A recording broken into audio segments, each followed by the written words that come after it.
অন্নপূর্ণা ভান্ডার প্রকল্প নিয়ে মুখ্যমন্ত্রী শুভেন্দু অধিকারী নতুন ঘোষণা করেছেন। এর সাথে সাথে মুখ্যমন্ত্রী শুভেন্দু অধিকারী লক্ষ্মীর ভান্ডার প্রকল্প নিয়েও নতুন ঘোষণা করেছেন।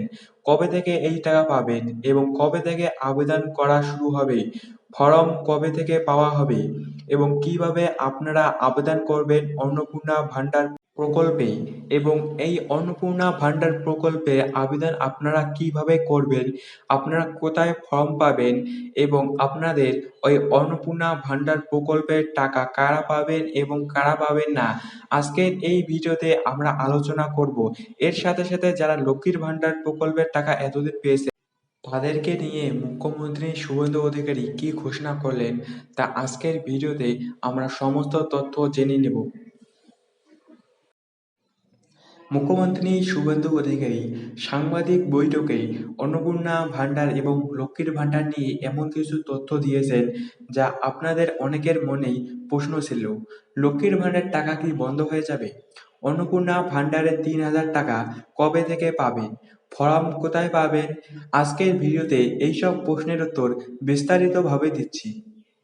আজকে কল্যাণী প্রশাসনিক বৈঠকে মুখ্যমন্ত্রী ঘোষণা করেছেন যে আগামী বুধবার অর্থাৎ ২৭শে মে থেকে অন্নপূর্ণা ভান্ডার প্রকল্পের ফর্ম দেওয়া শুরু হবে। সবচেয়ে বড় সুখবর হলো আপনারা অফলাইনের পাশাপাশি অনলাইনেও আবেদন করতে পারবেন।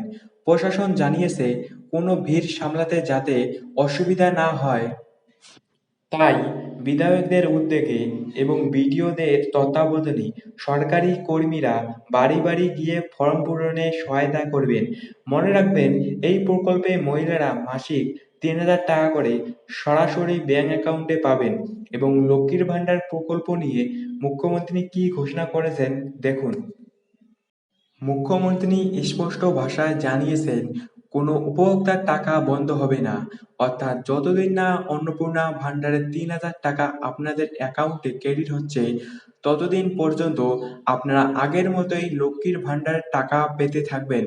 পুরনো তথ্য নতুন প্রকল্পে স্থানান্তরের কাজ চলছে।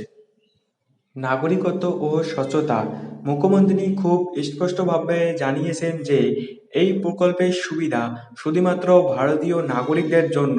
তিনি বলেন, ভারত সরকারের টাকা বাংলাদেশ থেকে আসা অবৈধ অনুপ্রবেশকারীদের দেওয়ার জন্য নয়। এই বিষয়ে সরকার বিশেষ সতর্কতা অবলম্বন করবেন। যাচাইকরণ পুরনো উপভোক্তাদের তথ্য যাচাই করা হবে। যারা মৃত, যারা স্থানান্তরিত হয়ে গিয়েছেন বা যাদের নাম ভোটার তালিকায় বিশেষত এসআরআই ২০২৬ তালিকায় সমস্যাযুক্ত তাদের ক্ষেত্রে যথাযথ নিয়ম মেনে যাচাই প্রক্রিয়া সম্পূর্ণ হবে। যাচাই করার পরেই সিদ্ধান্ত নেওয়া হবে টাকা ঢুকবে কিনা। মুখ্যমন্ত্রী শুভেন্দু অধিকারী এবং রাজ্যের নারী ও শিশু কল্যাণ মন্ত্রী অগ্নিমিত্রা পাল ২৭শে মে একটি অন্নপূর্ণা ভান্ডার প্রকল্প নিয়ে ফর্ম প্রকাশ করবেন।